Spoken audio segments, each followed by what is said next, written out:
നമ്മളെ 83ാമത്തെ സീനാണ്. ഈ സീനെന്ന് പറയുന്നത് ഇതിൻ്റെ തൊട്ട് മുമ്പുള്ള സീന് ശ്രദ്ധിക്കുക.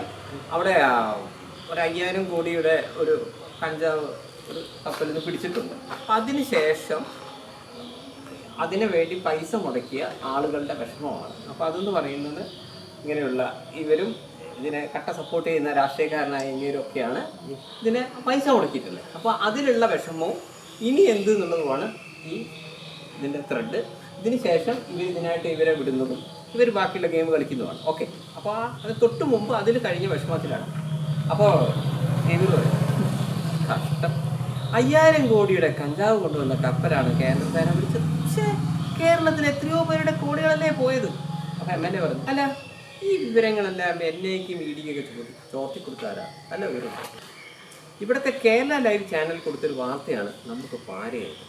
അപ്പോൾ നിങ്ങൾ പറഞ്ഞു അതിൻ്റെ റിപ്പോർട്ടർ നേഷണൽ ഇവിടെ അതിൻ്റെ അർച്ചനയും അവർ ആ ന്യൂസൊക്കെ കേന്ദ്രത്തിനയച്ചു.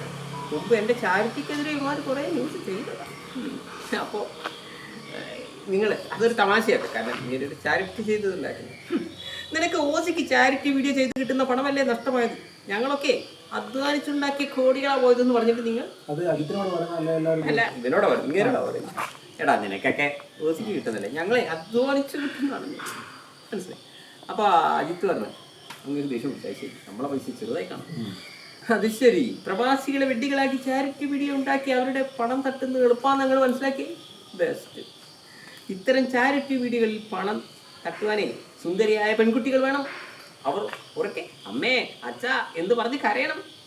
പിന്നെ സെൻറ്റി കൊണ്ട് അമ്മാനമാടണം. അതൊന്നും നിങ്ങളെ കൊണ്ട് പറ്റില്ല, എനിക്ക് പറ്റും. അല്ലെങ്കിൽ നിങ്ങളൊരു വീഡിയോ ഇട്ടിട്ട് 4 ദിവസം കൊണ്ട് 64 കോടി ഉണ്ടാക്കി കാണിക്കും. എന്നിട്ട് പറയും ഞാൻ എന്നെക്കുറിച്ച് നിങ്ങൾക്ക് ഐഡിയ മനസ്സിലും. അപ്പോൾ ഇവരൊക്കെ ചിരിക്കും. കാരണം ഇങ്ങനെ 64 കോടി ഉണ്ടാക്കിയ 32 കോടി ഇങ്ങനെയായിരിക്കും, 32 കോടി ആയിരിക്കുമാണ്. ഇതാണ് ഇങ്ങനെയാണ്. ഇവിടെ ഞാൻ ഈ കൈ വെച്ചത് ഇവിടെ നോക്കി പറയാനാണ്. ഇതാ ഇവിടെ, പക്ഷേ കൈ ഇങ്ങനെ വെച്ചിട്ട് ഇവിടേക്ക് നോക്കി, ഇവിടേക്ക് നോക്കി. കഷ്ടം. 5000 കോടിയുടെ കഞ്ചാവ് കൊണ്ടുവന്ന കപ്പലാണ് കേന്ദ്ര സേന പൊക്കിക്കൊണ്ടുപോയത്. കേരളത്തിൽ എത്രയോ പേരുടെ കോടികളാണ് നഷ്ടപ്പെട്ടത്. അപ്പോൾ എൻ്റെ അജിത്തേട്ടാ ഒന്ന് നിർത്തി. നിങ്ങളുടെ പണത്തിന് മാത്രമാണോ വിലയുള്ളത്? ഞാൻ കഷ്ടപ്പെട്ടുണ്ടാക്കിയ എത്ര കോടികൾ ഇപ്പം നഷ്ടപ്പെട്ടു, അതിനൊന്നും വിലയില്ല. ഇത് അപ്പോൾ നിങ്ങൾ പറഞ്ഞു ഞങ്ങൾ നിനക്ക് ചില ടാർഗറ്റ് തന്നു, അവരെ ഹണി ട്രാപ്പിൽപ്പെടുത്തി ഭീഷണിപ്പെടുത്തി നീ കുറേ കോടികൾ ഉണ്ടാക്കി. അല്ല നിനക്ക് പാരമ്പര്യമായി കിട്ടിയ സത്തൊന്നല്ല നഷ്ടപ്പെട്ടു നോക്കുമ്പോൾ നിങ്ങളെല്ലാവരും കൂടെ ഇവിടെയാണ്. അപ്പോൾ ഇവിടെ ഒന്ന് നിങ്ങളുടെ പണത്തിന് മാത്രമാണോ വിലയുള്ളത്? നിങ്ങളുടെ പണത്തിന് മാത്രമാണോ വിലയുള്ളത്?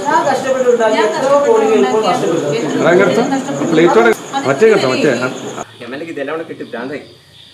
എടാ ഈ വിടുപ്പലക്കിലൊക്കെ ഒന്ന് നിർത്തും. എങ്ങനെ ഉണ്ടാക്കിയ പണമായാലും നമുക്ക് തന്നെ ഒരുപാട് കോടികൾ നഷ്ടപ്പെട്ടു. ഇതല്ലേ സംഭവിച്ചു. അപ്പോൾ ഇങ്ങനെ പറഞ്ഞു ഇതൊന്നും ഒന്നിൻ്റെ ഒന്നും അവസാനമൊന്നുമല്ല. അവർ ഇനിയും നമുക്കെതിരെ വീഡിയോ ചെയ്യും, തെളിവുകൾ കൊണ്ടുവരും. അവരുടെ ഓരോ മൊമെൻറ്റും നമ്മൾ മുൻകൂട്ടി കണ്ടേ പറ്റൂ. അതിനെന്താ ചെയ്യാൻ പറ്റുക നമുക്ക് ചർച്ച ചെയ്യും. അല്ലാണ്ട് ഇവിടെ ഇതൊന്നും ഒന്നിന്റെ അവസാനമല്ല. അവർ ഇനിയും നമുക്കെതിരെ വീഡിയോ ചെയ്യും. അവരെ ഇനിയും നമുക്കെതിരെ വീഡിയോ തെളിവുകൾ കൊണ്ടുവരും. അങ്ങോട്ട് കൂടെ പറഞ്ഞു കളിക്കല്ലേ വെച്ചു. അപ്പോൾ ഇദ്ദേഹം പറഞ്ഞു അതിനൊരൊറ്റ വഴിയുള്ളൂ. ഈ ഇന്ദുമതി ഒന്ന് മനസ്സ് വെക്കണം. ആ കേരള ലൈവിലെ രമേശനെ ഇവൾ കയ്യിലെടുക്കണം എന്ന് പറയും. അപ്പോഴാണ് ഇവരൊക്കെ, കാരണം ഇതിനു വേണ്ടി ഉപയോഗിക്കുന്ന ഒരു വ്യക്തിയാണ് ഇവള്. അപ്പോൾ ഇവളിങ്ങനെ ഇതെല്ലാം കേട്ടുക. അപ്പോൾ ഇവള് പറഞ്ഞു പക്ഷേ ഞാൻ മനസ്സിലാക്കിയെടുത്തോളം അത്ര എളുപ്പത്തിൽ ഹണി ട്രാപ്പിൽ വീഴ്ത്തുന്ന പറ്റിയാണോ അല്ല രമേശൻ എന്ന് പറഞ്ഞു. പക്ഷെ ഞാൻ മനസ്സിലാക്കിയെടുത്തോളം അത്ര എളുപ്പത്തിൽ ഹണി ട്രാപ്പിൽ വീഴ്ത്തുന്ന.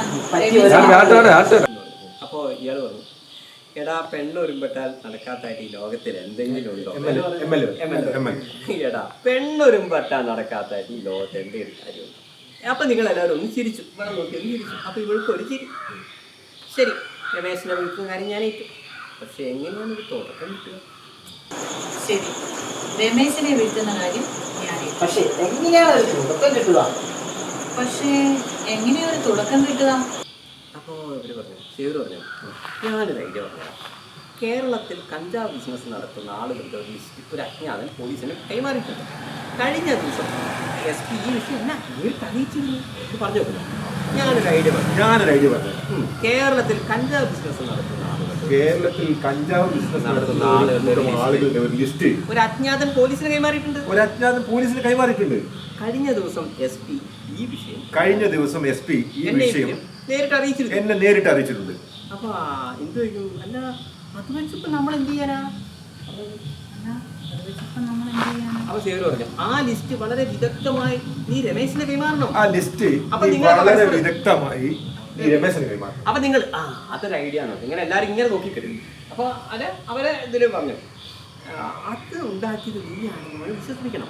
ആ വിശ്വാസം മുതലെടുത്ത് അവൻ ഭാവി പരിപാടിക്ക് മുഴുവൻ നമ്മൾ അറിയിക്കണം. അത് ഉണ്ടാക്കിയത് നീയാണെന്ന് രമേശനെ നീ വിശ്വസിപ്പിക്കണം.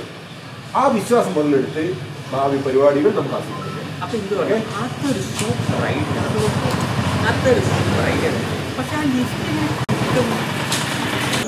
അതൊരു സൂപ്പർ ഐഡിയ ആണ്. പക്ഷേ ആ ലിസ്റ്റ് എങ്ങനെ കിട്ടും? അതൊരു സൂപ്പർ ഐഡിയ ആണ്. പക്ഷേ ആ ലിസ്റ്റ് എങ്ങനെ കിട്ടും? അപ്പൊ വേണമെങ്കിൽ എന്തെങ്കിലും പറയാം. അത് പ്രശ്നമാണ്. ഞാനിപ്പോ തന്നെ സൈബർ സെല്ലിൽ വിളിച്ച് ലിസ്റ്റ് എടുക്കും. അതുപോലെ അപ്പോ ഇതാണ് എന്തെങ്കിലും സംശയം ഉണ്ടോ? അവിടുത്തെ കോസ്റ്റ്യൂം എന്താ? തന്നെ മോളെ നിങ്ങളത്